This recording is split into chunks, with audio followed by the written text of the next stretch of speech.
Welcome, traveler. Tonight we are not just drifting into dreams. We are journeying back through the currents of time, to an age when the world itself seemed to falter.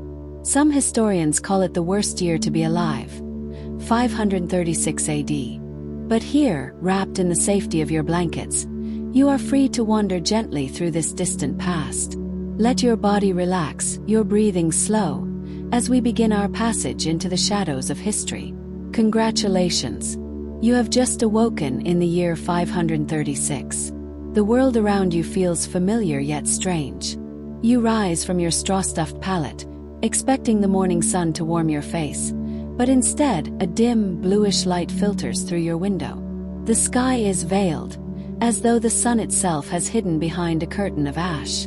You rub your eyes, waiting for the day to brighten, but it never does. Not today. Not tomorrow. Not for many long months to come. Your name is Adela. You live with your husband Marcus, your children Lucius and little Livia, and your elderly mother. Your hut is modest, built of wattle and daub, with a roof of straw. The smoke from your fire lingers in the air, escaping slowly through the roof. It is simple, but it is home. A wooden table, a chest, sleeping pallets, and above all, the iron pot, your family's treasure passed through generations. With it you prepare meals, broth and bread. Life has never been easy, yet it has always had a rhythm. Until now.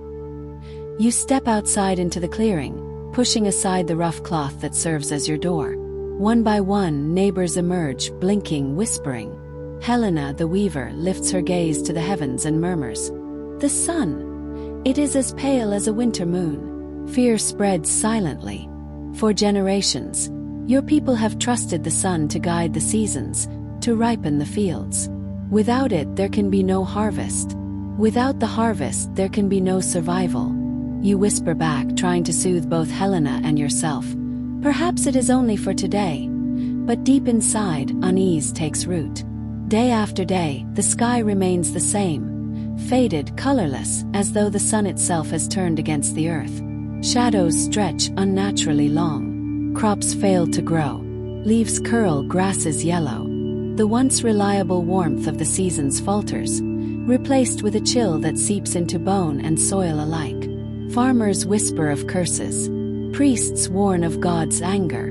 But the truth is a mystery no one can explain. Far to the east, in Constantinople, the mighty Emperor Justinian rules. His empire stretches across lands once claimed by Rome. Yet even in his magnificent capital, the dim sun reigns, mocking the marble palaces and gilded mosaics. The empire depends on grain shipments, on trade, on strong harvests. But the sun's betrayal knows no boundaries. Famine spreads. Traders bring news of hunger from Syria, from Egypt, from lands beyond. It seems the entire world has fallen under the same eerie twilight. Back in your village, the rhythm of life begins to falter. Barley grows weak, wheat withers. What food remains is stretched thinner and thinner. You find yourself breaking smaller pieces of bread for Lucius and Livia, your own stomach empty, your lips whispering reassurances you do not believe. Hunger is patient, creeping, merciless. Yet you endure. For you have endured before, and you must again. Whispers travel with merchants, carried from village to village. Some say the sun has died. Others claim demons or dragons devour its light. Centuries later, scholars would uncover the truth. Mighty volcanoes had erupted, spewing ash into the stratosphere, cloaking the earth in a veil of dust. But for Adela, for Marcus, for little Livia and Lucius, there is no explanation, only the endless dimness. Winter arrives, but it is no ordinary winter. It is colder, harsher, longer than memory recalls. Frost clings stubbornly, rivers freeze deep. Even the animals seem confused, their patterns disrupted. Wolves grow bolder. Hunger deepens. Villagers pray louder, plead harder. Yet the pale sun offers no comfort. It is as though the world itself has grown weary. And yet life continues. Slowly, painfully, the seasons move forward. Some crops survive. Some animals endure. Human resilience, quiet and stubborn, carries you on. You learn to live with less, to endure with patience. By the time the skies finally begin to clear after 18 long months, you no longer look at the sun in the same way. It is no longer taken for granted. It is a gift, fragile and rare. As you drift now between wakefulness and dreams, let this story settle in your heart. The people of 536 endured one of the darkest times in human history. Yet they endured. And from their endurance, the world continued, carrying us forward to the lives we lead today. Let the thought comfort you, that even in the dimmest moments, humanity persists, and light always returns. Now, traveler, close your eyes. The sun of the past has set, and your journey is complete. Breathe deeply, slowly. Let the stars watch over you. Let history rest, and with it your thoughts. The world is calm. You are safe. Sleep well. Perhaps you tell yourself it is nothing more than smoke, drifting from some faraway fire. Forests burn often enough after all. But as the days stretch into weeks, the haze does not lift. The mornings bring no return of golden light, only the same bluish twilight. A fine dust begins to appear on the ground, pale as ash, clinging to clothing and roofs. The older folk mutter of omens, of judgment, of the world's ending. You clutch your children closer, telling yourself it cannot be so. There is, at first, some comfort. The stores from last year's harvest remain. Sacks of barley and wheat, dried beans, jars of preserves made from autumn fruit. You are luckier than many. But those supplies were never meant to feed a family for an entire year. They were meant to stretch the harvest, not replace it. With every portion you set aside, a quiet dread whispers, "What will be left when winter comes?" Marcus returns one afternoon from the fields, his face shadowed with worry. "The barley is stunted," he says. "The wheat is thin. Even the vegetables in the garden plot, once so hearty, are yellowed and weak. The cabbages, the onions, the turnips, none have grown as they should. The ears are forming, but they are frail, fragile. If the sun does not return, there will be less than half the yield." His words are quiet, but they strike like thunder. Then, as if hunger were not enough, the cold arrives. You wake one morning to find the ground silver with frost. It is June. Such a thing has never been seen in your lifetime. Fruit trees, heavy with blossoms just weeks before, now drop their immature fruit, hard and bitter, never to ripen. Nature itself seems confused. The cycle of life falters. The village gathers in the small wooden church at the settlement's heart. The headman, Titus, speaks plainly. The harvest will be poor. The people must prepare, must save, must endure. At his side, Father Powis lifts his hands and urges prayer. He speaks of God's trial, of mercy to be won through penance and devotion. Candles flicker against fearful faces. You hold your children close, whispering promises you are not sure you can keep. That night, as the village settles into uneasy silence, you whisper in the darkness, "What if the sun never comes back?" Marcus finds your hand beneath the rough woolen blanket. His voice is steady, but you can hear the doubt beneath it. "It will," he says. "It must." Yet in the quiet, both of you know the truth, that no one can promise such a thing. The days slide into weeks, and weeks into months. Summer never truly comes. Instead of warmth, there is chill. Instead of bounty, there is want. Autumn arrives, bringing its harvest, but the yield is half what it should be.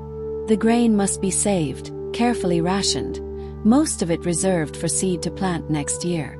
Ale is rare. Bread is simple, hard, precious.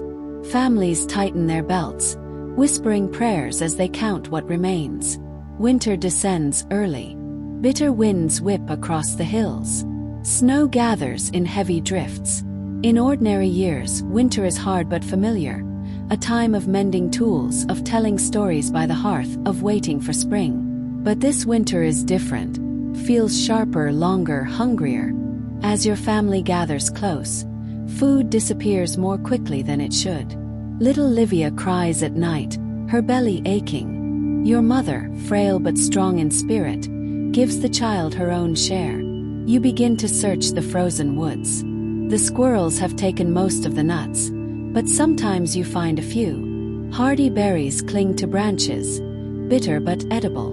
Even tree bark can be ground into flour when desperation grows. These offerings are small, but they are something. Each mouthful, no matter how meager, is a victory against the cold. By midwinter, the first deaths arrive. Old Cato, who lived alone, is found frozen in his bed. The twins of the blacksmith's family, not yet 2 years old, fall to a cough their frail bodies cannot fight. The earth is too hard to dig graves, so the dead are laid in a cold outbuilding, waiting for spring's thaw. Sorrow spreads through the village, heavy as the snow. Every cough, every shiver carries new dread. And still you endure. Through hunger, through cold, through grief, you keep moving. Each day is a small act of defiance, a quiet declaration that you will not yield to the darkness. Your children breathe. Your hearth glows faintly. Your heart beats on. The sun may be hidden, but hope, fragile, flickering, remains. That is when the wolves come. Normally shy, they now creep closer, bolder, driven by hunger. At night, their howls pierce the silence, echoing through the valley. You clutch Lucius and Livia, your heart racing. Marcus and the other men take turns on watch, yet still the wolves strike. 3 of Dusius the herder's sheep vanish in one night, leaving only red stains in the snow. Fear grows heavier than the frost. At the well, Helena speaks what others have begun to think. "We should leave," she says softly. "Go south, where it must be warmer, where crops may yet grow." You shake your head, your hands raw from the icy water. "And go where? The roads are dangerous even in good times. If this is the end of days, where could we flee that God would not find us?" Helena has no answer. Both of you work in silence, the sound of cracking ice echoing like brittle glass. Spring should bring hope, but it does not.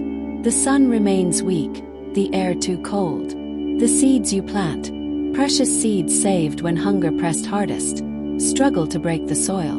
Shoots emerge pale and sickly, as though unsure if they belong to this world. Whispers drift in from the road.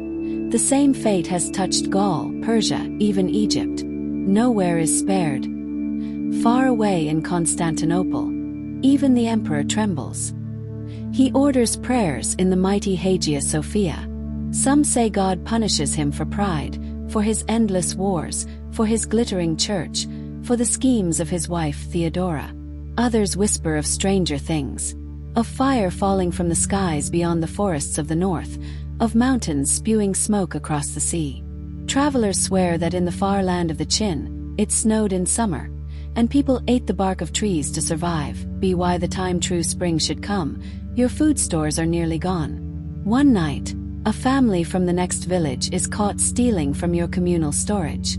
The headman Titus must decide their fate. At last, he gives them a small portion and sends them away. His face is gray with grief as he speaks. "We cannot save everyone. We can barely save ourselves." His words echo long after the meeting ends. Food grows scarcer. Little Livia's cheeks sink inward, her bright laugh fading. Lucius tries to be strong, but you catch him weeping in secret, his shoulders shaking. Your mother coughs more each day, rising rarely from her pallet. Even Marcus, always your rock, is quieter now, his once sturdy frame growing thin. Yet he forces a smile, working harder, holding the family together with words as fragile as spider silk. One night, the clouds part, and the stars blaze cold and bright. You and Marcus sit together in silence. At last he speaks softly. "We will survive. Our ancestors endured the fall of Rome, the coming of the Huns. We will endure this darkness too." You lean against him, seeking strength. "And if we don't?" you ask.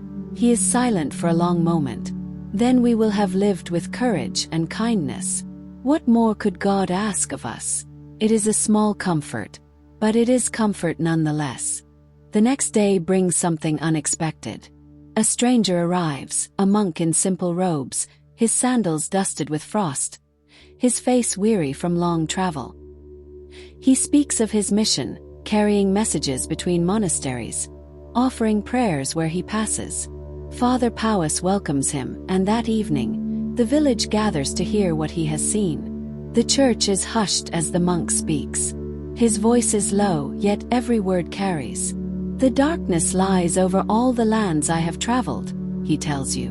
From Britannia to Palestine, the sun is dim. The crops fail. The people suffer. Everywhere there is hunger. His words settle over the room like a heavy shroud. And in that moment, you know the village is not alone. The whole world shares your twilight. The night stretches long, each moment heavy with dread. Marcus breathes shallowly, his life balanced on the thinnest of threads. Your hand never leaves his, as though your touch alone might anchor him to this world. Every creak of the hut, every gust of wind beyond the walls, makes your heart leap. You do not sleep. You do not move. You simply endure, waiting for the dawn to tea first. It seems no different from the countless mornings before. The same dim light, the same chill in the air. But then, Marcus stirs. His eyes, clouded for so long, focus on yours. His lips part, and a whisper escapes, weak, cracked, but alive. Adela! You clasp his hand tighter, a tear sliding down your cheek.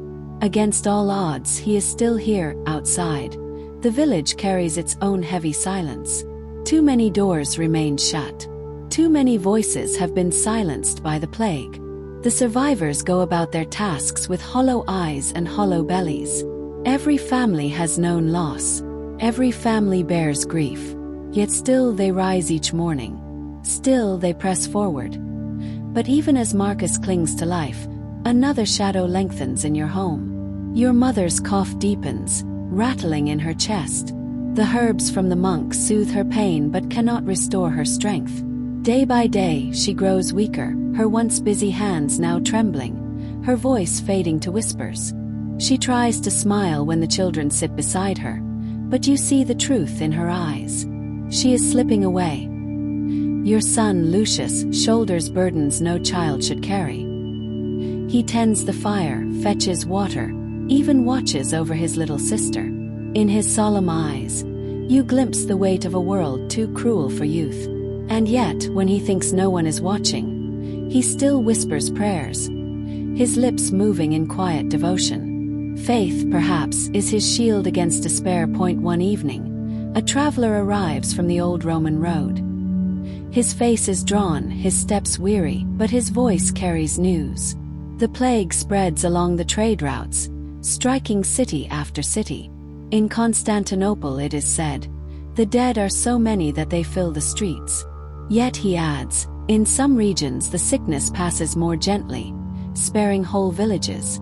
The fates are uneven, as though fortune chooses at random who will live, and who will fall. That night, you sit before the fire, its warmth a small comfort against the chill of fear. Marcus breathes more easily now. His fever broken though his body remains weak. Livia stirs in her sleep, her small hand reaching for her grandmother's. The world is fragile, uncertain, but for this moment, you are together, and sometimes that is enough. And then, one morning you step outside to find the light just a little stronger. The sun, once veiled and cold, shines with a faint but growing warmth. The villagers murmur to one another, eyes wide, as if afraid to believe. Hope returns, cautious and trembling, like a flame cupped in the hands. The world is not yet healed, but the dawn has begun. Where before his breathing had been rapid and shallow, now it comes more slowly, with greater depth. The skin beneath your hand feels cooler, a slight relief after days of relentless heat and sweat.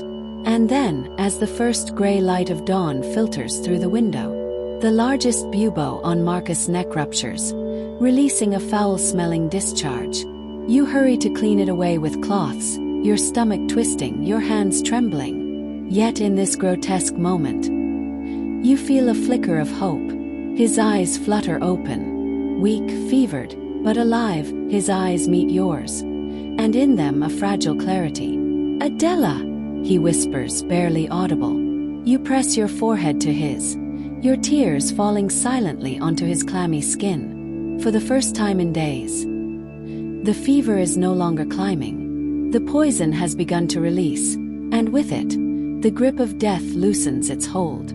You whisper back over and over, "You're still here. You're still with me." Dawn breaks over the dim village, pale and hesitant, but a new day nonetheless. Marcus breathes more evenly now. His body exhausted but no longer at the brink. Around you the house is quiet, save for the gentle crackle of the fire. Your children sit close, their small bodies tired from worry. And for the first time in many, many nights, you allow yourself to hope. Outside, the village stirs, cautious and wary. Many have lost loved ones. Many are sick themselves. Yet life goes on. The sun, still pale, attempts to warm the earth. The fields remain stunted, but the faint green shoots remind everyone survival is possible. You tend Marcus with the careful, steady hands of someone who has known fear, hunger, and despair. The monk's herbs steep in boiling water, their bitter aroma filling the small space. Your mother watches quietly, her strength waning, but her spirit still present. Little Livia rests beside her grandmother, feverish but untouched by the bubonic swellings. And Lucius, silent, vigilant, keeps watch over his family. By evening, Marcus' breathing is steady. The swellings soften further. The fever, though still present, no longer climbs. Hope, fragile but undeniable, threads its way through your heart. You dare to imagine the days ahead. Not yet safe, not yet whole, but alive. And in a world that has felt so dark, that alone feels like a miracle. That night, as the village sleeps fitfully, you kneel beside Marcus. Prayers spill from your lips, whispered through tears and exhaustion.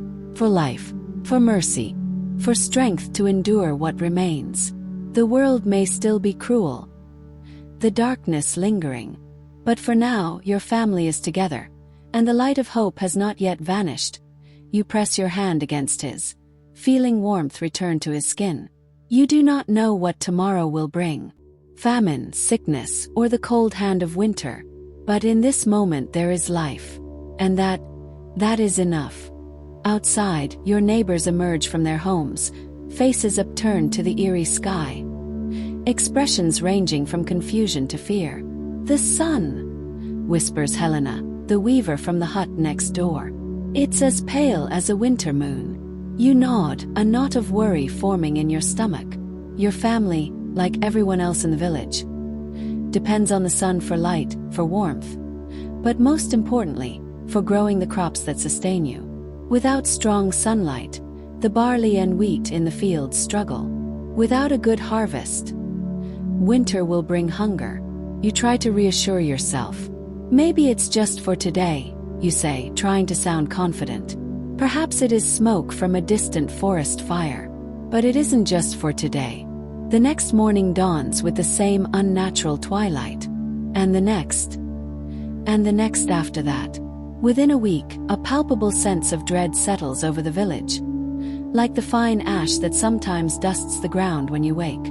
No one knows what is happening. The older folk mutter about the end of days. And signs from God. The good news is that you have stores from last year's harvest. Sacks of grain, carefully protected from rats and weevils. Dried beans, preserves made from autumn fruits. You are luckier than some. The bad news is that these stores were meant to supplement this year's crops, not replace them entirely.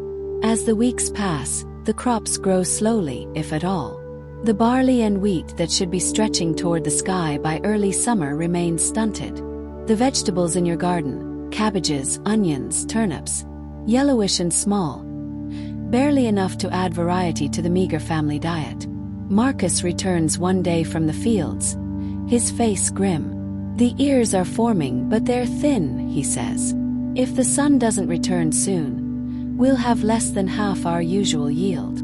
But the sun does not return to full strength.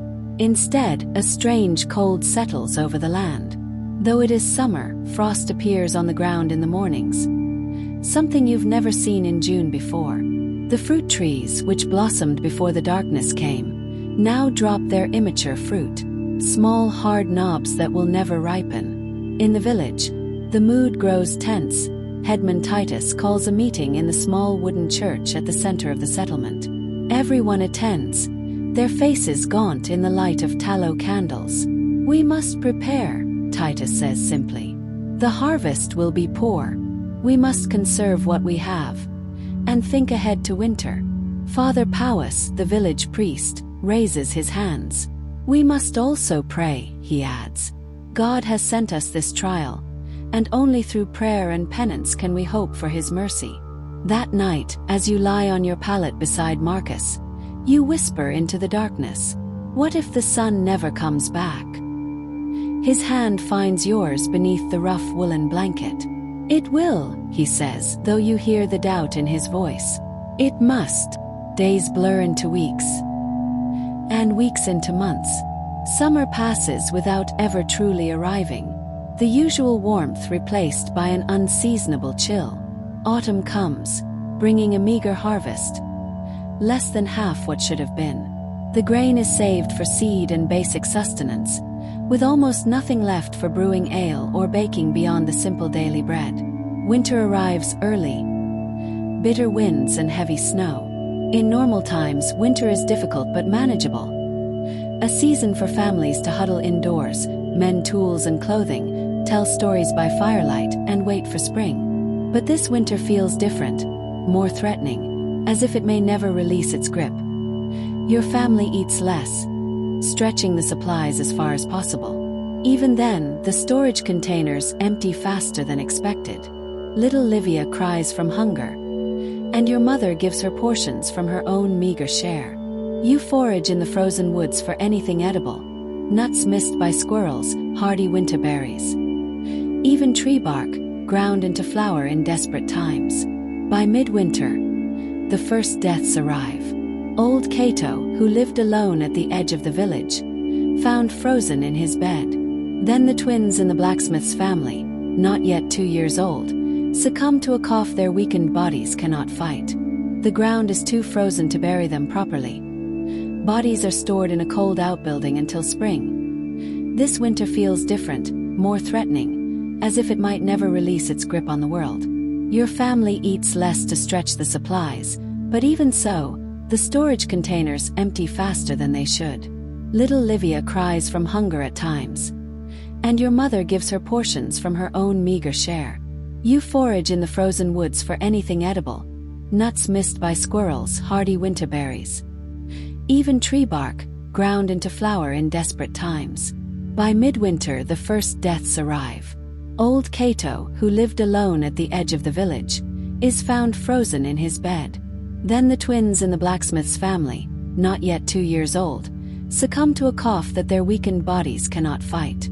The ground is too frozen to bury them properly, so their bodies are stored in a cold outbuilding until spring. That's when the wolves come. Normally shy of human settlements, they grow bold with hunger, venturing into the village at night. You wake to their howls, pulling Lucius and Livia closer, your heart pounding in your chest. Marcus and the other men take turns standing watch, torches in hand, but it doesn't help when 3 of Dusius the herder's sheep disappear in one night, leaving only bloodstains in the snow. "We should leave," Helena suggests one day, breaking the ice on the well with you. "Go south, where it must be warmer, where the crops might still grow." You shake your head. "And go where?" you ask. "The roads are dangerous even in good times. And if it's the end of days, as Father Powis says, where could we go that God would not find us?" Helena has no answer. Spring should bring relief, but the sun remains dim, the air cold and unyielding. The seeds you plant, precious, saved for this purpose, struggle to germinate in the chilled soil. People grow desperate. Rumors travel along the old Roman road. From Gaul to Persia, the sun is dim, the crops are failing, and people are hungry. Even in Constantinople, the emperor grows concerned, ordering special prayers in the great church of Hagia Sophia. Some say it is punishment for the emperor's wars against the Goths in Italy and North Africa, for his pride in building the magnificent church, for the excesses of his beautiful but scheming wife Empress Theodora. Others whisper of stranger things. Fiery rocks falling from the sky beyond the northern forests, mountains across the sea spewing fire and smoke into the heavens, blackening the sun. A merchant passing through claims that in the Far East, in the land of the Chin, it snowed in summer. And people are eating the bark from trees, by the time true spring should bring fresh growth. Your village's food stores are nearly gone. A family from the next village is caught stealing grain from the communal storage. Titus faces a grim choice: punishment or mercy.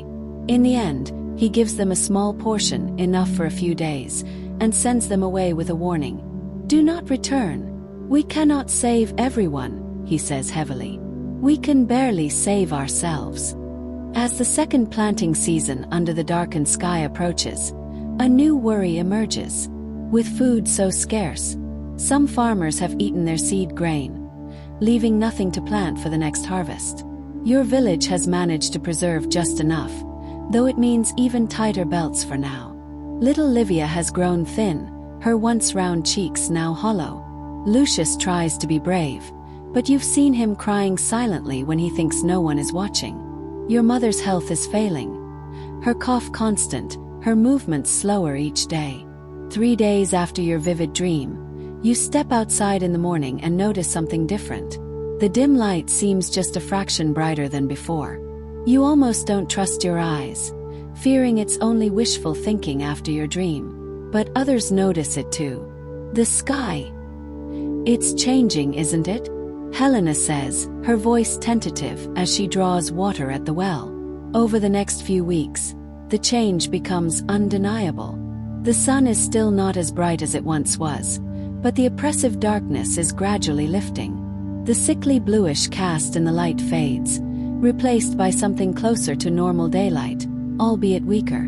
With the increasing light comes a slight warming, not enough to make up for the lost growing time, but enough to accelerate what growth there is in the fields. The stunted wheat and barley begin to mature, though the heads remain smaller than in normal years. Hope flickers in the village like a fragile flame, easily extinguished by doubt, but carefully tended nonetheless. People begin to dare planning beyond the next day, beyond the next week. Your family, however, has been weakened by months of insufficient food. Your mother's cough worsens despite the monk's herbs. Little Livia develops a fever, leaving her listless and barely eating. And just as the light begins to return to the world, a new shadow falls over your household. One morning, Marcus cannot rise from his pallet. His skin burns with fever, and angry red swellings, buboes, appear at his neck and under his arms. You've heard whispers of a strange illness spreading from Egypt, following the old trade routes north. An illness that begins with fever and swellings, and often ends in death. As you place a cool cloth on your husband's forehead, terror grips your heart. The darkness in the sky might be lifting, but a different kind of darkness now threatens to engulf your world. Don't worry, Marcus whispers, his voice cracked and dry. I'm strong. I'll fight this. You nod, unable to speak past the knot in your throat, and reach for his hand. Whatever comes next, you'll face it together. Just as you faced the darkness of the dimmed sun. But as you look into his fever-bright eyes, you cannot help wondering if the worst of your trials is still to come. The fading light of evening makes the interior of your hut even darker than usual. Outside, the village settles down for the night. A dog barking in the distance, the lowing of the few remaining cattle, the murmur of voices as neighbors exchange quiet words of encouragement or concern. Inside, there is only the sound of Marcus' labored breathing, and little Livia's occasional whimper as she tosses in feverish sleep. You look around at your family, all suffering, all dependent on your strength, and for a moment, despair threatens to overwhelm you. But then you remember Marcus' words. We will have lived with courage and kindness until the end. Taking a deep breath, you add another small piece of precious firewood to the hearth. The flames leap up, casting a warm glow that pushes back the shadows, if only for a moment. It's enough. For now, it has to be enough. The days blur together as you tend to your sick family. Marcus' fever burns relentlessly, and the angry red swellings, buboes as Father Powis calls them, grow larger and more painful. You've tried everything. Cool cloths, the monk's herbs steeped in boiled water, prayers whispered through the night. Some mornings, Hope appears in a fleeting clarity in Marcus' eyes.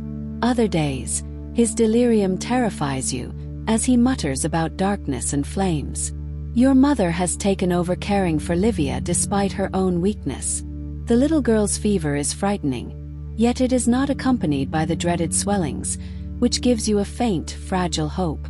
Lucius remains healthy, though his eyes have grown old beyond his years as he watches his father fight for life. Will father die?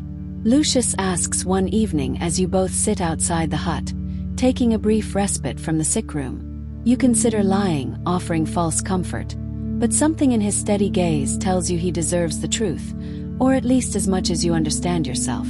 I don't know, you admit, putting an arm around his thin shoulders. The illness that grips him is dangerous, but your father is strong and stubborn, and he has much to live for. Lucius nods, his face solemn. I've been praying to Saint Luke the physician. He tells you. Father Powys says he is the patron of doctors. You press a kiss to his forehead, your heart swelling with love for this boy who's being forced to grow up too quickly. That's good, you whisper. We need all the help we can get. On the 7th day of Marcus' illness, the crisis comes. His fever spikes so high that his skin feels like fire beneath your touch. He thrashes on the pallet, alternating between incoherent mumbling and cries of pain when the movement jostles his swollen lymph nodes. You send Lucius to fetch Father Powys, fearing the worst. The priest comes quickly, his worn woolen robe flapping across the floorboards as he hurries into the hut, carrying his precious vial of holy oil for the last rites. Your heart constricts at the sight. Not yet, you think desperately. Not like this. Father Powys examines Marcus with gentle hands that belie his advanced age. The swellings, he murmurs. They seem softer. Has he been able to sleep at all? A little, you whisper, when the pain eases enough. The priest nods thoughtfully. It's possible, he begins, then stops. I don't want to give false hope, but I've seen a few recover from this pestilence. Not many, but some. Usually, it happens when the buboes soften and rupture, releasing the poison within. You glance at the largest swelling on Marcus' neck, noticing for the first time that it indeed looks different. Less taut, its angry redness fading to a purplish hue. What should I do, you ask? Keep him comfortable. Continue with the herbs and pray, Father Powys says. He takes your hand gently. Shall I administer the last rites just in case? You hesitate, torn between pragmatism and superstition. Some say receiving the last rites while conscious can hasten death, as if the soul, once prepared, is too eager to depart. But Marcus is too far gone in fever to be aware, and you cannot bear the thought of him dying unshaven. Yes, please, you whisper. The ritual is brief but solemn. The Latin words flow like water over the sick room. Father Powys anoints Marcus' forehead and hands with the holy oil, murmuring blessings and absolution. When it's done, you feel a strange mix of dread and peace, as if a door has been both opened and closed. That night, as you sit vigil beside Marcus, you notice his breathing has changed. Where before it was rapid and shallow, now it comes more slowly, with greater depth. The skin beneath your hand seems cooler. And then, as the first gray light of dawn filters through the window, the largest bubo on his neck ruptures, releasing a foul-smelling discharge that you hurry to clean away with cloths. Marcus' eyes flutter open. Where before his breathing was rapid and shallow, now it comes more slowly, with greater depth. The skin beneath your hand seems cooler. Then, as the first gray light of dawn filters through the window, the largest bubo on Marcus' neck ruptures, releasing a foul-smelling discharge. You hurry to clean it away with cloths, your heart pounding with a mixture of dread and cautious hope. Marcus' eyes flutter open. A weak smile crosses his lips, but the fever still burns in his body. The rupturing of the buboes seems to mark a turning point. His fever, though still high, begins to ebb slightly. The worst poison within his swollen nodes has been released, and his body slowly starts to fight back. Some mornings, his eyes regain a fleeting clarity. He murmurs softly, barely aware of your presence, Yet each sound is a reminder that he is still with you. The nights are long and exhausting, filled with constant vigil. You tend to Marcus, monitoring his fever, changing damp cloths, and whispering gentle words of encouragement. Your mother continues to care for Livia despite her own weakness, offering what comfort she can. Lucius watches silently, the weight of the crisis reflected in his solemn, youthful eyes. Even in exhaustion, small signs of recovery give hope. A cooler hand, a quieter breath, a softer murmur. As the days pass, Marcus is able to sit up briefly. The first sips of broth taste like a victory. His body, weakened but stubborn, begins to regain strength. Little Livia's fever breaks slowly, and her cheeks regain a hint of color. The family shares their meager meals together, each bite a reminder of resilience, and each small victory a flicker of hope. Outside, the village awakens to the faintest signs of recovery. The sun, though still weak, casts a warmer hue than before. People venture out cautiously, tending to chores, checking fields, and exchanging quiet words of hope. The darkness that had seemed endless is lifting slowly, but the memory of suffering remains etched on every face. With Marcus' strength returning, the family regains courage. Though the crops are stunted and the world remains fragile, they plan cautiously for the planting season. You remember Marcus' words from weeks ago. "We will have lived with courage and kindness until the end." Now, as the sun fights its way back through the lingering gray, those words feel more like a promise than a hope. Marcus' eyes flutter open, clear and focused for the first time in days. "Adela," he whispers, his voice a dry rasp. "Water." You help him sip from the wooden cup, tears of relief blurring your vision. He is not out of danger yet. Far from it. But something has shifted. The fever has broken. And with it, the worst of your fear. Over the next few days, Marcus continues to improve. He is terribly weak, barely able to sit up without help, but his mind is clear. The remaining buboes either rupture or begin to shrink. Little Livia too turns a corner. Her childish resilience brings her back from illness faster than her father. But the good news is tempered by the continuing struggle for food. The village's stores are nearly depleted, and the current crops, while growing better than before, will not be ready for harvest for weeks. You have taken to foraging daily, bringing home whatever edibles you can find: wild berries, young dandelion leaves, and mushrooms when fortune allows. Lucius has become adept at setting snares for rabbits, though their meat is scant on their bones, as if even the wildlife is struggling to find enough to eat. Your mother grows weaker despite your best efforts to ensure she gets enough nourishment. She insists on giving portions of her food to the children. "I've lived my life," she tells you one evening. "They're just beginning theirs." Her selflessness touches your heart, but it also underscores the precariousness of your family's survival. The village as a whole is changing. 3 more families have succumbed to the plague that nearly took Marcus, leaving only a handful of survivors among them. Others decide to leave, taking their chances on the roads in search of places where food might be more plentiful. The headman, Titus, tries to discourage this exodus, arguing that scattering makes everyone more vulnerable. Desperation drives people to desperate choices. Helena, the weaver, is among those preparing to leave. "My sister married a man from a fishing village on the coast," Helena explains. "The illness hasn't reached there yet, and at least there's fish to eat." You help her fold her precious collection of dyed wool, feeling conflicted. Part of you envies her for having somewhere to go, while another part fears for her safety on the roads, where bandits have become more common. "I would ask you to come with us," Helena says, reading your thoughts. "But I know you won't leave Marcus while he's still weak." You shake your head. "We'll stay at least until harvest." The day Helena and 5 other families leave is somber. The entire village gathers to see them off, sharing what little food can be spared for their journey. Father Powys offers a blessing, his voice cracking with emotion. These are his flock, scattering before dangers he cannot shield them from. As the procession disappears down the road, you feel the village contract around you. What once was a community of nearly 30 families has dwindled to fewer than 20, with those remaining drawn more tightly together by necessity and shared hardship. The next day brings an unexpected visitor. A tax collector from Constantinople, escorted by two well-fed soldiers whose appearance contrasts sharply with the gaunt villagers.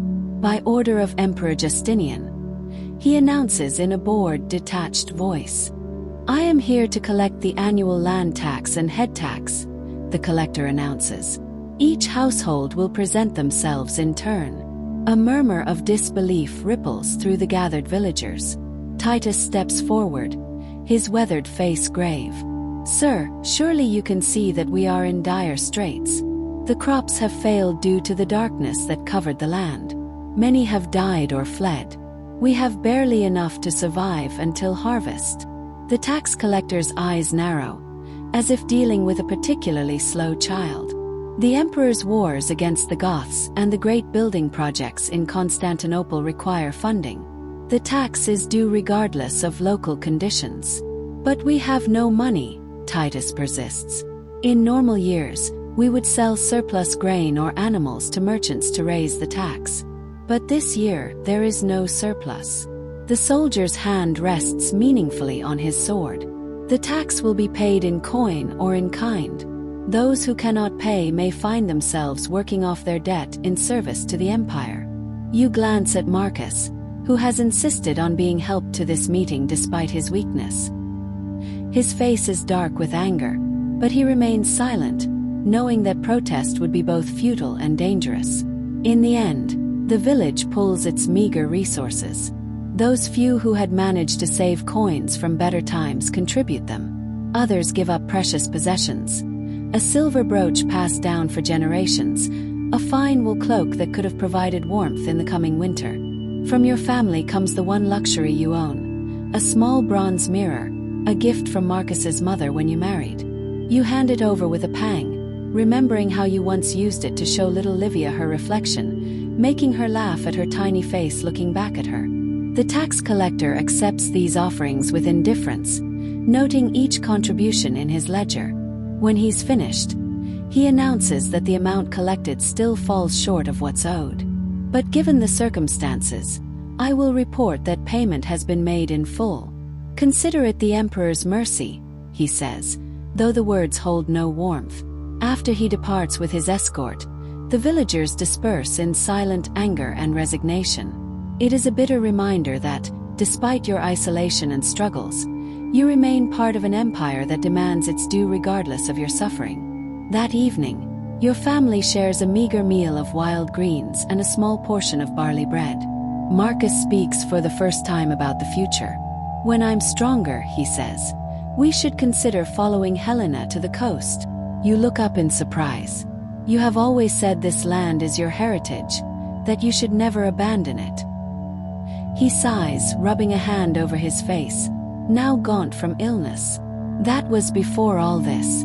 The land will still be here if things improve and we decide to return. But I won't watch my family starve out of stubborn pride." You begin to reply, "The harvest," but he interrupts gently. "You know this, Adela. We all do." Your mother, who has been quietly listening, reaches out to pat your hand. "Marcus is right, daughter. The young need to go where they can thrive. I've seen enough summers to know when one will not yield enough for winter." A lump forms in your throat as you understand what she is not saying, that she doesn't expect to be making the journey with you. "We all go or none of us," you say firmly. She smiles, the expression softening the deep lines that illness and hunger have carved into her face. "We'll see what God wills when the time comes." The family sits together in the fading light, the wind moaning outside. Yet within the walls of the hut, determination and love form a fragile shield against the darkness beyond. The conversation is interrupted by a commotion outside. Shouts and the sound of running feet. Marcus attempts to rise, but he is too weak. You hurry to the door instead, peering out into the twilight. A group of villagers is gathered at the edge of the settlement, surrounding something, or someone, on the ground. Your heart pounds as you hurry over. It is Flavius, Dusius's eldest son.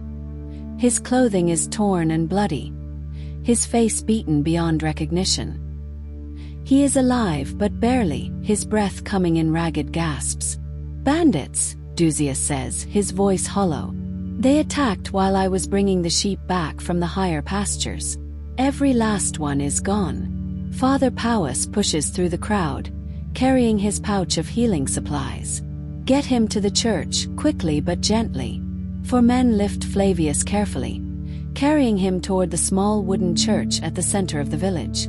You follow, knowing extra hands are needed, and thinking of Marcus's herbal knowledge, which could aid the priest. Inside the church, illuminated by precious beeswax candles, Father Powis examines the young man's injuries. "Water," he requests, and you hurry to fetch it from the barrel by the door.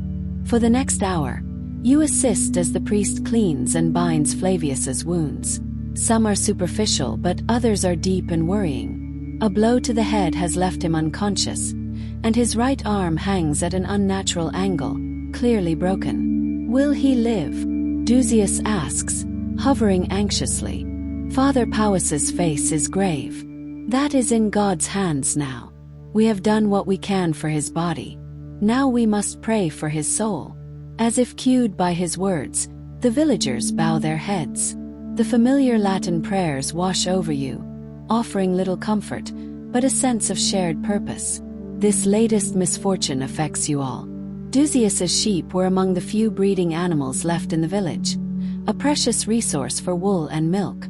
Their loss is felt by every family.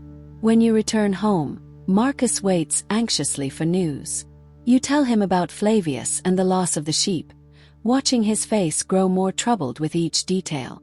"This is how it begins," he says quietly. "First, hunger makes men desperate, then desperation makes them dangerous. If the imperial authorities can't maintain order on the roads, nowhere is truly safe. That night, sleep evades you despite exhaustion. You lie awake, listening to the even breathing of your children and the occasional soft moan from your mother, whose pain seems worse at night. Marcus, too, is restless beside you, his body still fighting to recover from the plague. Outside, the moon rises, brighter now that the strange atmospheric darkness is beginning to lift. Somewhere in the distance, a wolf howls, raising the hair on the back of your neck.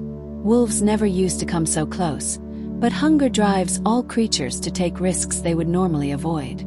You think about Helena and the others who left, wondering if they have reached safety, or if dangers have claimed them on the road. You think about the coast, imagining a life beside the sea, so different from the only existence you've ever known. Would it be better there? Or would you simply exchange familiar problems for unfamiliar ones? Morning comes with no answers, only the pressing demands of another day. Water to fetch, food to find, care to provide for those who depend on you. The village is still scarred by illness, hunger, and banditry, but life continues as it always does. You steel yourself. Whatever comes next, your family must endure, just as you have endured everything before. The sun rises noticeably brighter than it has been in months, offering a thread of hope to cling to. In the village square, you encounter Lucia, the midwife, now serving as the healer. She is grinding something in a small mortar, the rhythmic motion of the pestle almost hypnotic. "How is Flavius?" you ask. She looks up, her face weary. "He woke briefly in the night. The head wound concerns me most. Such injuries can change a person, even if they survive." You nod, remembering others who never fully recovered after serious blows to the head. Their memories fuzzy, their tempers unpredictable, sometimes even their speech altered. "And Marcus?" she inquires. "His recovery progresses slowly," you admit. "The fever is gone, but strength returns only in tiny increments. Some days he seems better, only to exhaust himself with the slightest exertion." Lucia nods knowingly. The plague leaves its mark, even on survivors. Tell him to drink willow bark tea for the aches, and to rest whenever his body demands it. You promise to relay the advice, grateful for her knowledge. As you turn to go, she calls after you. "Adela, there's something you should know. 3 new cases of plague were reported this morning near the west end of the village." Your stomach clenches with fresh fear. You thought the pestilence had passed, that those who were going to fall ill already had. She shakes her head grimly. This pestilence comes in waves. Just when you think it's finished, it finds new victims. She hesitates, then adds, "You might want to keep your family close to home for a while, especially the children. Limit contact with others as much as possible." You thank her for the warning, mind racing. How can you isolate yourselves when daily survival requires interaction? Drawing water, foraging, attending church. Complete isolation is impossible, but you resolve to be cautious. Your family has already suffered enough. As you walk home, a movement in the sky catches your eye. A V formation of geese flying northward. Common enough in spring, but today it feels significant. The natural world is gradually returning to its rhythms despite human suffering. Perhaps that is the way of things. Nature continues its cycles regardless of our trials. Seeds grow, birds migrate, seasons change. Processes that remind us of our smallness in the grand scheme of creation. There is something both humbling and reassuring in that thought. Life goes on, which means even this terrible time must eventually pass.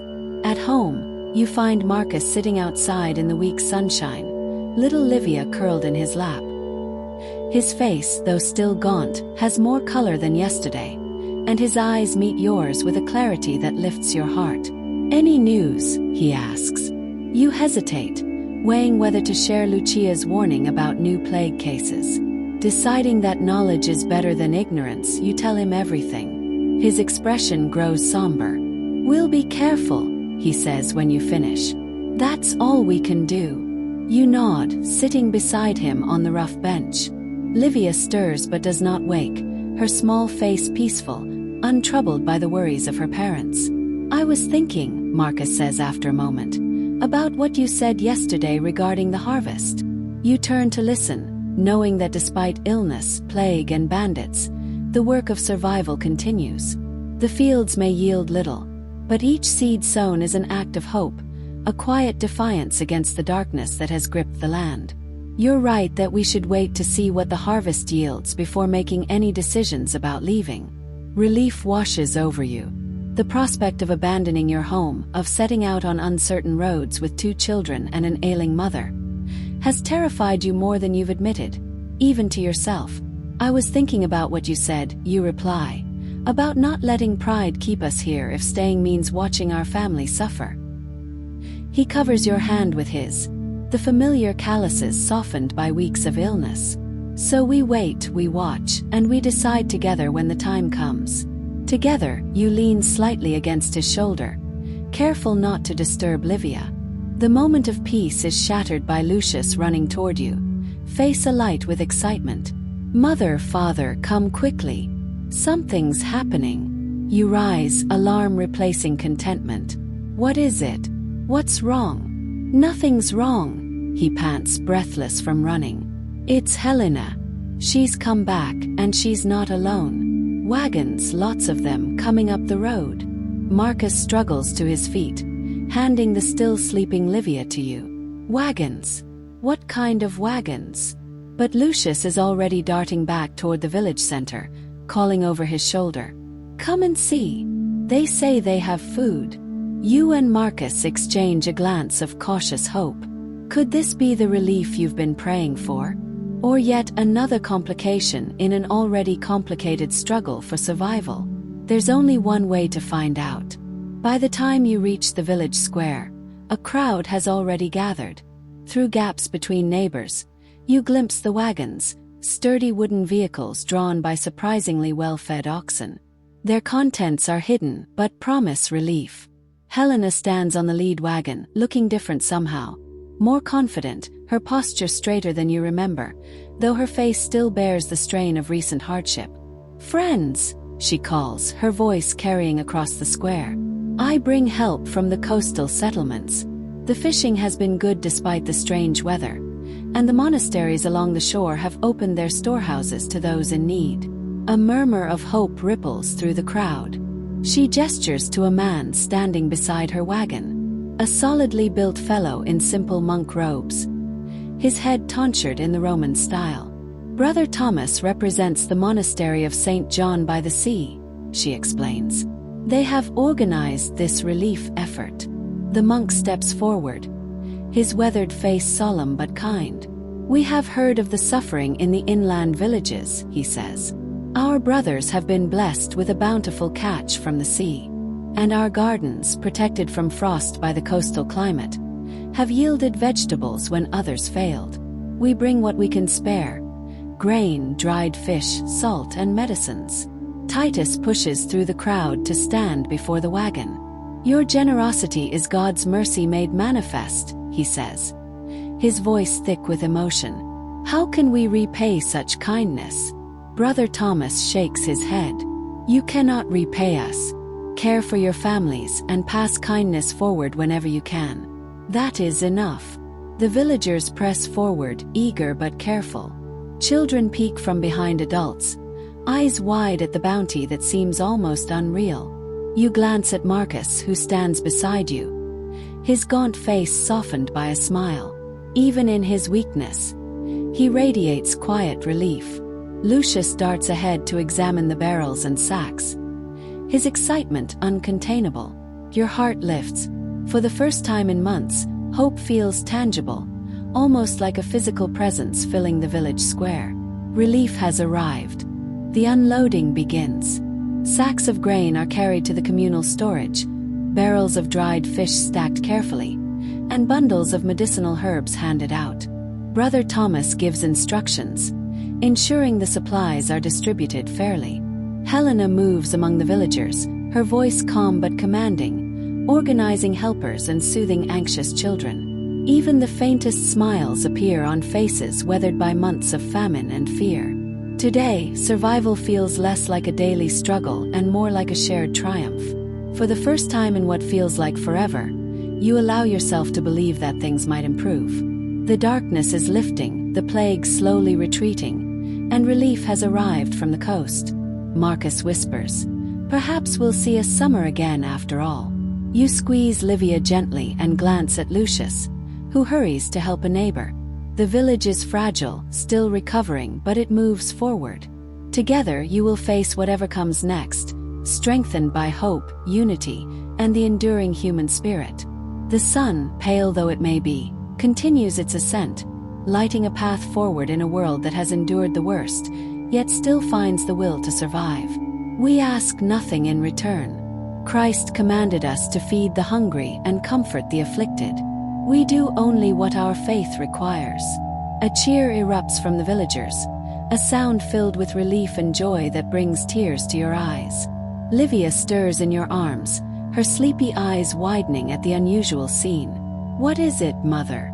Are we having a celebration? In a way, you tell her, voice unsteady. Some kind people have brought food for the village. The distribution begins immediately. Each family receives a portion based on its size, with extra allotments for the sick, the very young, and the elderly. You watch as villagers come forward, faces alight with disbelief and gratitude. When your turn comes, Marcus insists on stepping forward himself, though you can see the effort it takes. Brother Thomas notes Marcus's gaunt appearance and lingering marks of illness. "You've survived the plague," he observes. "Praise God for your recovery. Take this."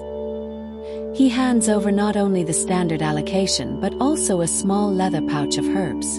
"They will help rebuild your strength." "Thank you," Marcus says, voice rough with emotion. "My family will be well cared for."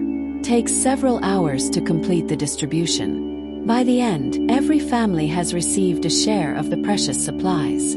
The mood transforms from desperate endurance to cautious hope.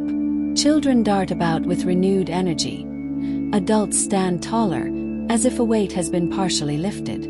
A feast is prepared, modest by normal standards, but lavish compared to recent meals. Helena finds you during the celebration. "I thought of you every day," she tells you, clasping your hands. "When I saw other villages with food to spare, I couldn't rest until I found a way to send some back. You saved us," you say simply. She shakes her head. "It wasn't me. The monks were planning the relief. I just ensured our village was on their route." Her face grows more serious. But Adela, this isn't permanent. Coastal settlements fare better, but they too have suffered. This food will help, but hard times remain. She hesitates, then lowers her voice. There's room in my sister's village for a few more families. Skilled hands are needed. Farmers who understand crops, even if the soil and climate are different. If you wanted to come, the offer stands. Before you can respond, Marcus approaches, leaning heavily on a walking stick. We owe you a debt we can never repay, he says. No debt between friends, Helena replies, embracing him carefully. I'm just grateful I could help. You watch Lucius and Livia playing with other village children, their laughter a sound almost forgotten. Your mother smiles faintly, observing the festivities. For this evening, the shadow of starvation has lifted, but Helena's words echo in your mind. This food is a temporary reprieve. Fundamental problems remain. Depleted soil, weakened livestock, lingering plague, and the uncertainty of the darkness that once shrouded the sun. As evening fades, Brother Thomas addresses the villagers one last time. We depart at first light, but know that you are in our prayers. God willing, we will return before winter with more supplies. The monks depart at dawn, wagons considerably lighter, Helena with them. The days that follow settle into a new rhythm. Though careful with supplies, you no longer spend every waking moment foraging. Instead, you tend the fields, which continue to improve as sunlight strengthens. Marcus' recovery accelerates with better nutrition and the monk's herbs, brewed into a bitter tea he drinks each morning and evening. Within a week, he can walk to the fields without his stick, though he tires quickly and must rest often. Hope, fragile but tangible, has returned to the village. Lucius proudly takes on more responsibilities, eager to prove himself capable of a man's work despite his young age. Your mother, however, shows no such improvement. The better food eases her hunger, but her underlying weakness remains, perhaps even worsens. Some days she can barely rise from her pallet, and her cough grows more persistent, occasionally bringing up flecks of blood that she tries to hide from you. One evening, as you sit beside her while the others sleep, she takes your hand in her frail one. Daughter, she whispers, I need to speak plainly with you. Your heart tightens. What is it, mother? I won't see another harvest, she says simply. You start to protest, but she shakes her head. No, child. I've lived long enough to recognize when my time approaches. I'm not afraid, but I am concerned about you and your family. Tears blur your vision. Mother, please listen to me, she insists gently. When the time comes to decide whether to stay or go, you must not let concern for me hold you back. If the coastal village offers a better chance for the children, for Marcus to regain his full strength, you must take it. I won't leave you, you whisper fiercely. She smiles, softening her gaunt features. My dear one, you won't be leaving me. I'll be leaving you, as is the natural order of things. My only prayer is that I don't become a burden that endangers the rest of you. You have no answer, so you hold her hand tighter, as if you could anchor her to life through sheer strength. The days lengthen as summer progresses. The darkness that plagued the sky continues to recede. The crops respond to the increasing light, growing more vigorously than before, though still weaker than in normal years. In the village, cautious optimism takes root alongside the struggling plants.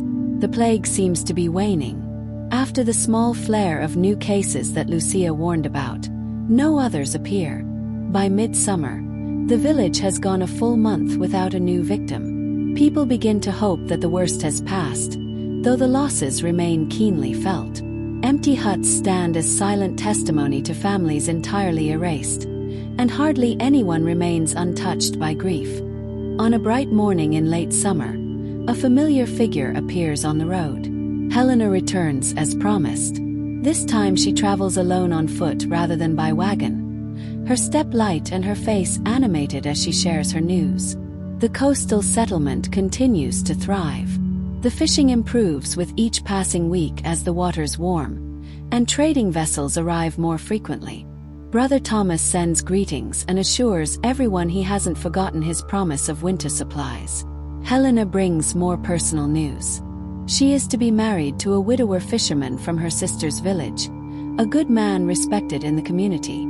She blushes like a girl as she shares this privately with you, and you embrace her, genuinely happy for her joy. Does this mean you won't be returning here? You ask. Not to live, she admits. But I'll visit. Especially if... She hesitates. If we decide to join you there. You finish. Not. The offer remains open. My future husband has already agreed. He says good farmers are always welcome. He says good farmers are always welcome, especially those who have weathered hard times and proven their resilience. The conversation stays with you long after Helena departs again. Her visit is brief but impactful. That night, you discuss it with Marcus as you work together to repair a torn tunic by the light of a small oil lamp, a luxury made possible by the monk's supplies. I've been thinking, Marcus says, his needle moving steadily through the fabric, a skill he learned from his mother long ago. Perhaps we should send Lucius with Helena when she returns for her wedding. He could establish himself there, learn about the place, and if things go well, the rest of us could follow after the harvest. You freeze, your own sewing forgotten. Send Lucius alone. He's just a boy. He's nearly 11, Marcus points out gently. Many boys his age are already apprentices to trades, living away from their families. But not so far away, you argue. Not among strangers. Helena wouldn't be a stranger, Marcus reminds you.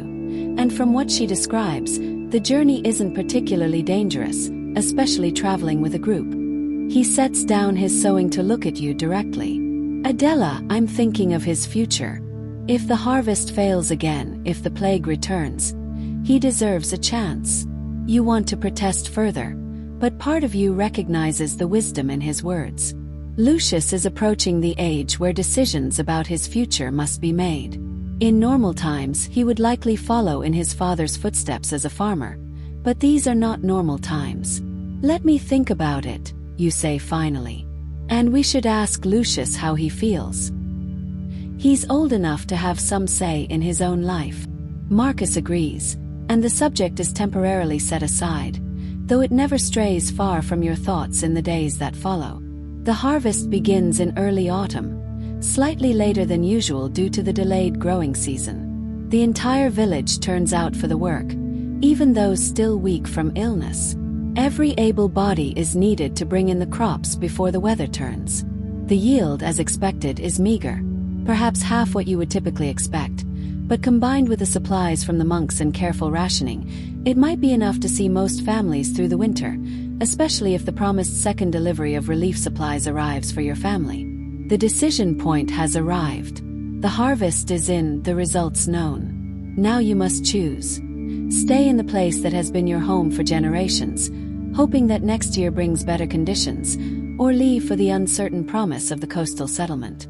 The decision is complicated by your mother's deteriorating condition. She now rarely leaves her pallet, her breathing labored, and her limbs swollen. You've consulted Lucia, who shakes her head sadly at the symptoms, offering comfort measures, but no real hope of improvement.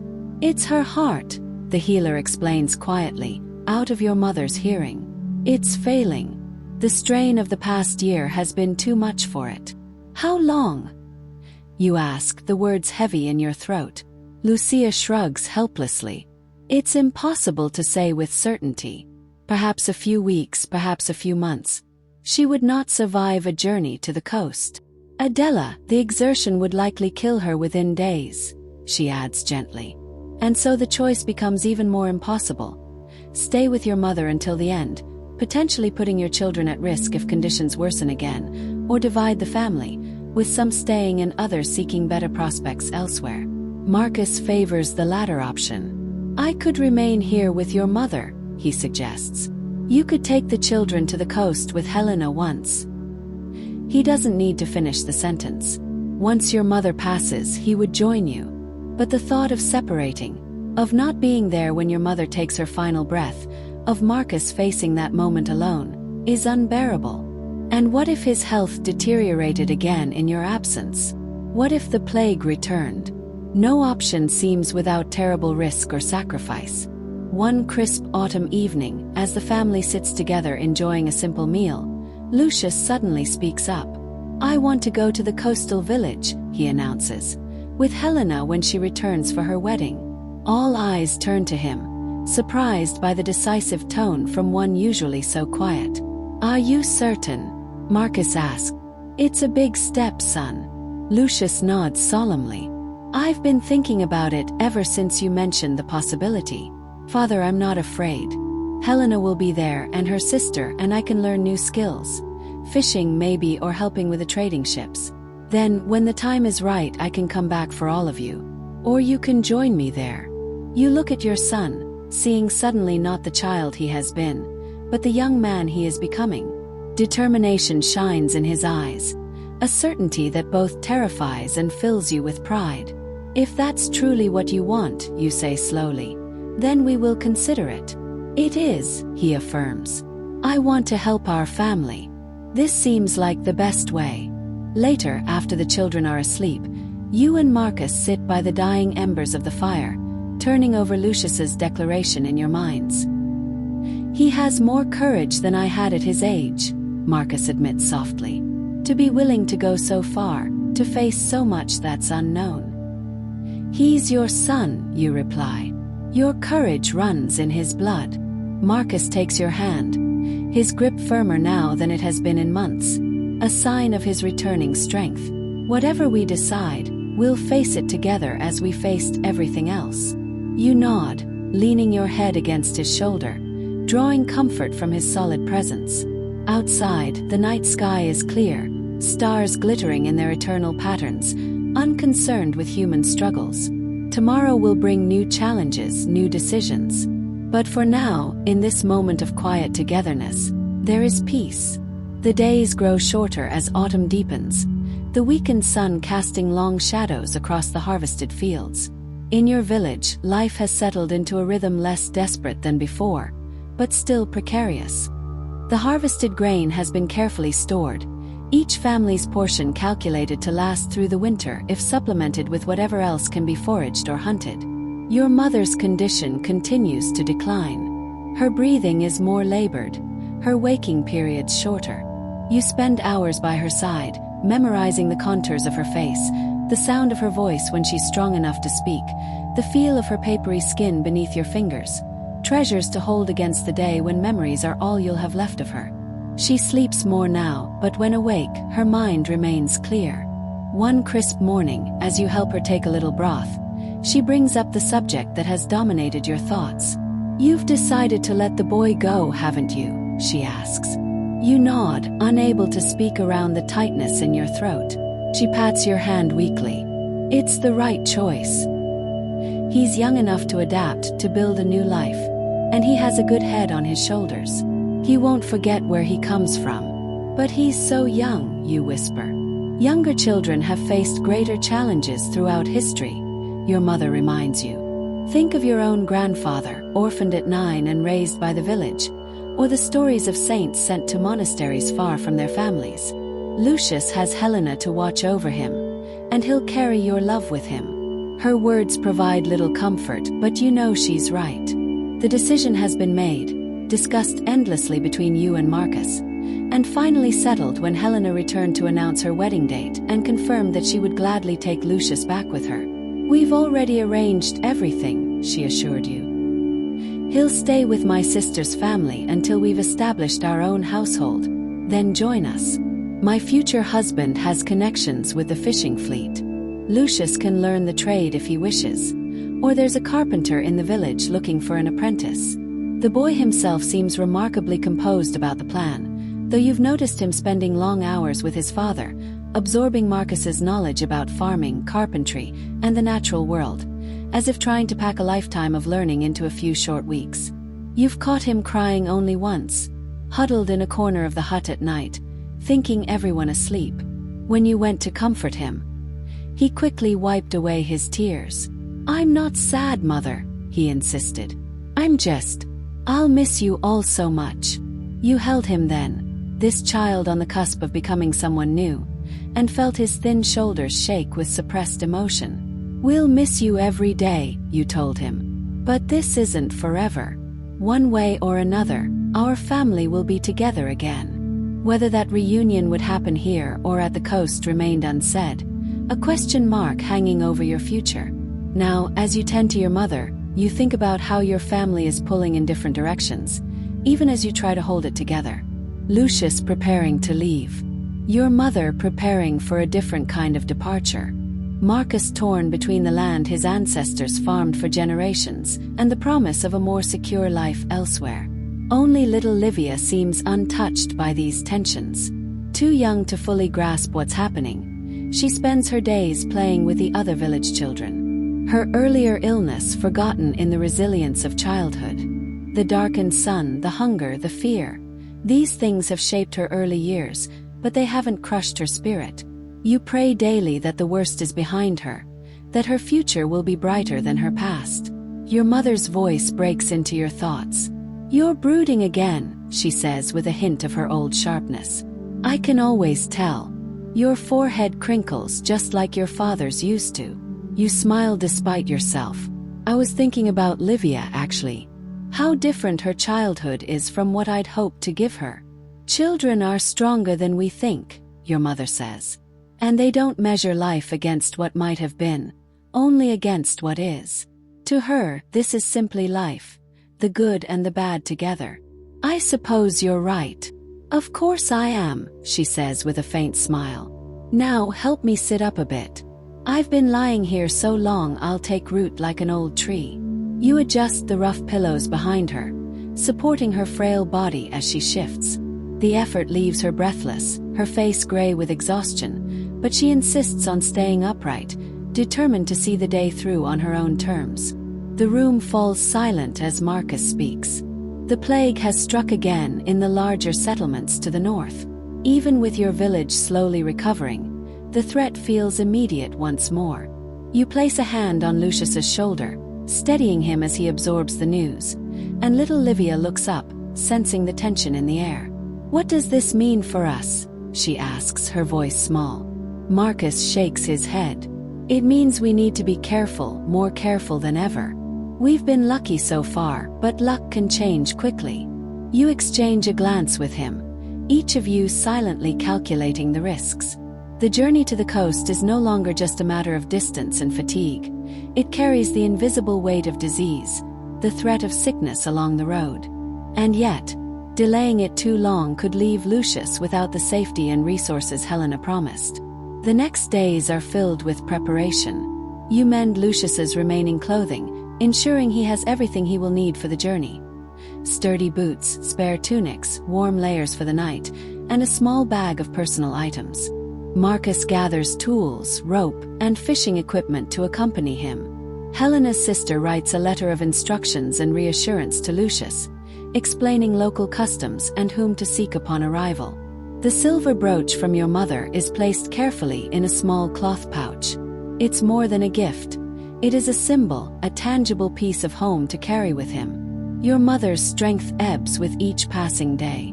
You sit with her for long stretches, recounting family stories, teaching Lucius the songs she has sung since he was a toddler, trying to embed memories in him that he can carry like a shield against homesickness. She smiles weakly at your efforts, murmuring encouragement. Finally, the morning of departure arrives. The air is crisp, the sun a pale promise in the early winter sky. Helena arrives with a small group of escorts. Lucius stands tall, shoulders squared, though his eyes glimmer with restrained fear and excitement. He hugs his father first, holding on tightly, then turns to you, pressing his small hands into yours. "Be careful," you whisper, voice trembling despite your attempt at steadiness. "I will," he promises, voice firm though quivering. "I'll write as soon as I can." Marcus places a hand on your shoulder, his own strength returning slowly, but tempered by the long months of illness and toil. "He's ready," he says quietly. "We've done what we can to prepare him." The journey begins.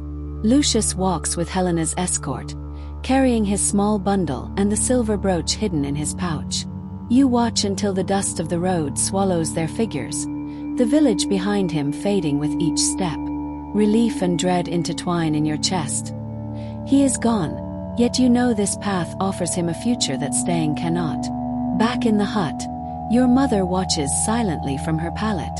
She offers a small nod of approval when you return, exhausted but steady.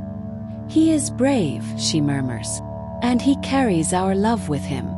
You sit beside her, taking her hand gently.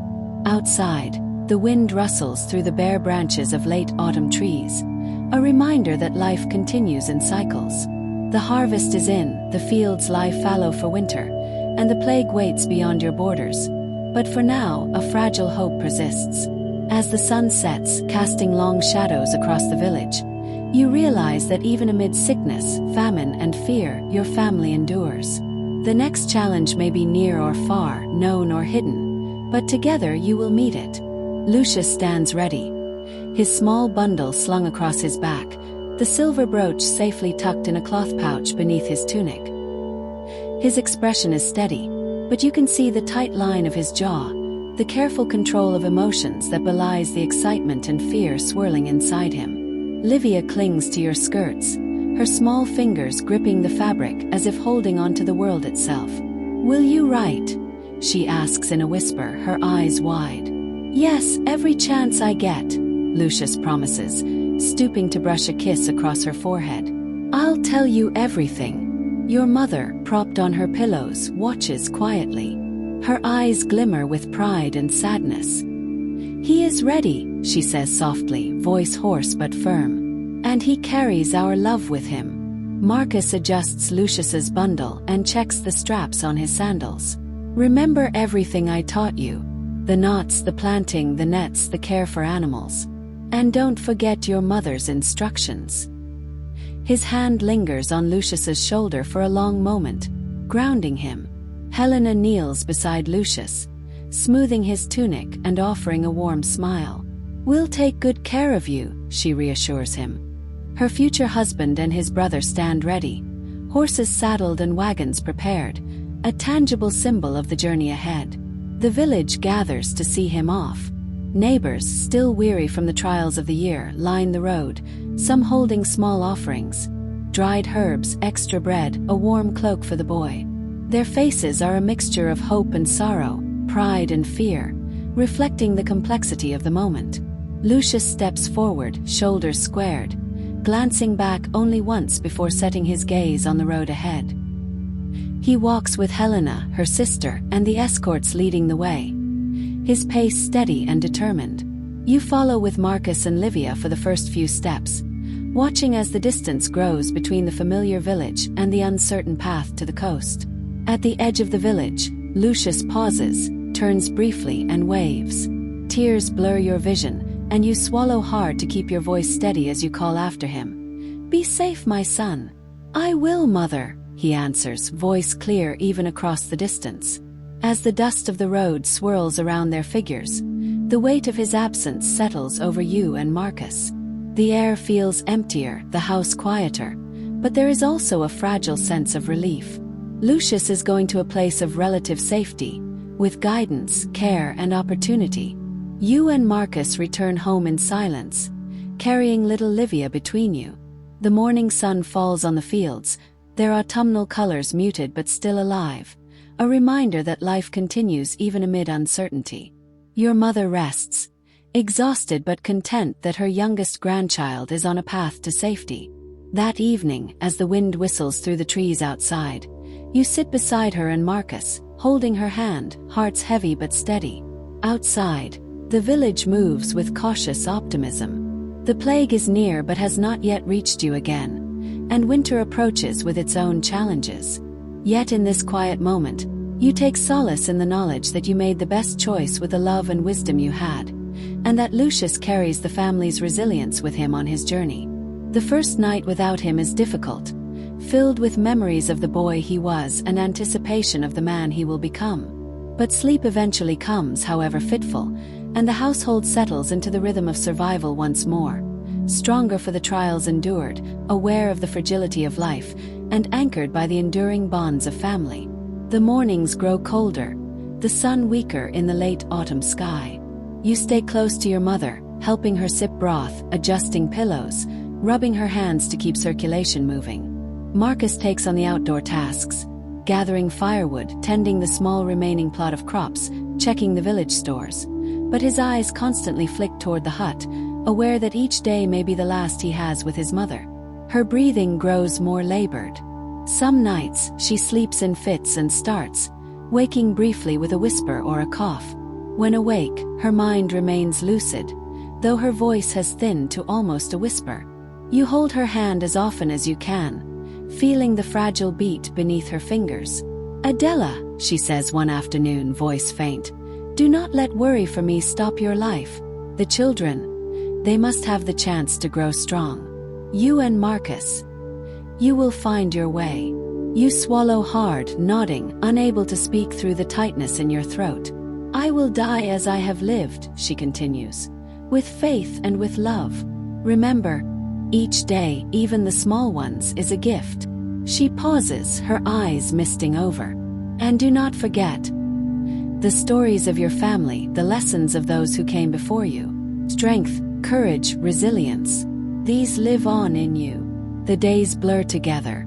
You read to her when she is able, recounting village news, subtle updates from Helena's coastal settlement, even small stories of Livia's adventures. These stories bring a flicker of life to her otherwise exhausted frame. Sometimes she smiles faintly, a thin hand reaching for yours as if to anchor herself in your presence. One particularly quiet evening, as the wind whistles softly through the thatched roof, her voice grows weaker still. "The boy, Lucius," she murmurs. "I am proud." A tear slips down her cheek. "He carries our love." You squeeze her hand, trying to convey all the comfort words cannot reach. By the first snows of winter, she no longer speaks except in fleeting whispers. You and Marcus stay close, taking shifts keeping her warm and fed, watching as her breathing slows and her grip weakens. When the final moment comes, it is quiet, almost serene. She exhales once, long and shallow, and then is still.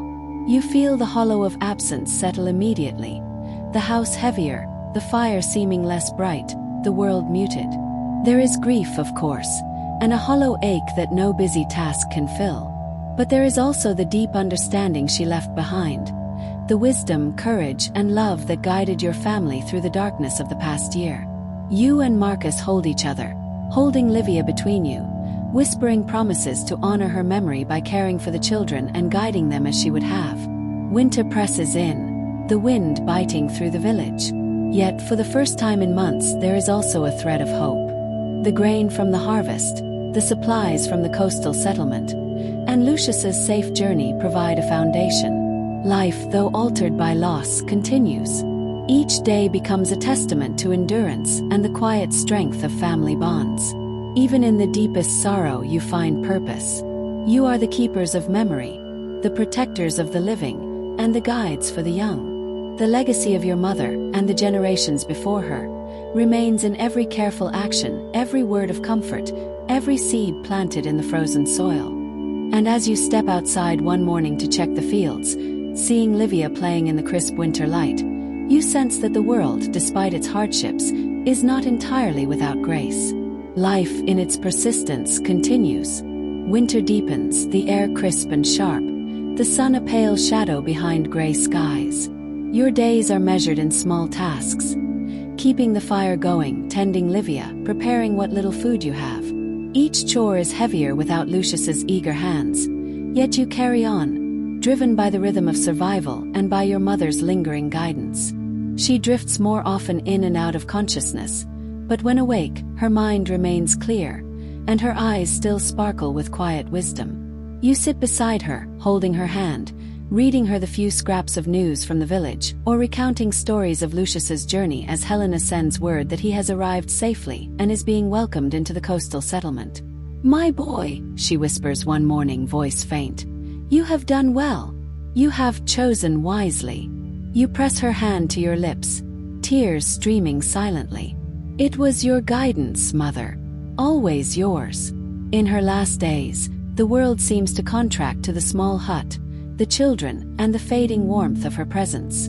When the final moment comes, it is quiet. Her hand slackens in yours, her breath pauses, and the room falls into a stillness so profound it seems to suspend time itself. You and Marcus sit together, holding Livia between you, letting the silence mark the depth of loss while silently honoring her life. The days that follow are heavy, but life persists. The village endures the winter with the combined strength of its remaining families, and the supplies that Helena and the coastal settlement continue to send. Livia adapts, her resilience a balm to your grief, and in small moments, you allow yourself to imagine the reunion with Lucius, a reminder that even amid sorrow, hope survives.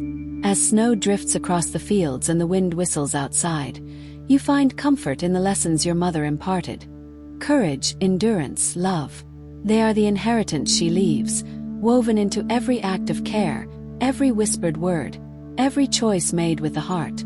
The family continues, changed but unbroken, carrying forward the strength, resilience, and love that define them. And in the quiet moments when the world seems still, you remember her wisdom. Life is as it is, not as we wish, but it is still ours to live, to guide, and to protect those we love.